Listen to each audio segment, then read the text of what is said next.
தொழிற்சாலைகளில் இருந்த அமோனியா கசிவு போன்ற விபத்துகளை தடுத்திடும் வகையில் சிறப்பு திட்டம் விரைவில் வெளியிடப்பட உள்ளதாக அமைச்சர் கீர்த்தனா தெரிவித்தார். கிருஷ்ணகிரியில் முடிவுற்ற திட்டப்பணிகளை திறந்து வைத்து பேசிய அவர், விவசாயம், வேலைவாய்ப்பு, தொழில் மற்றும் சுற்றுச்சூழல் ஆகிய 4 பில்லர்களை உயர்த்தி கொண்டு செல்வதே தமிழக அரசு நோக்கம் என கூறினார்.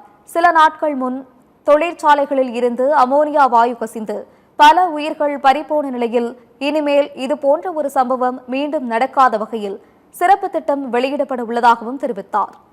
அரசாங்கத்தோட 4 விஷயங்கள் என்ன அப்படின்னு பார்த்தீங்கன்னா, விவசாயம், தொழில், சுற்றுச்சூழல், வேலைவாய்ப்பு. சமீப காலத்தில் நீங்க பார்த்தீங்கன்னா நிறைய தொழிற்சாலைகளில் அமோனியா கசிவு இந்த மாதிரியான பல விஷயங்கள் நடந்துகிட்டே இருக்கு. இதெல்லாம் தடுக்கிறதுக்கான நாங்கள் ஒரு சிஸ்டம் கொண்டு வந்துட்டு இருக்கோம்.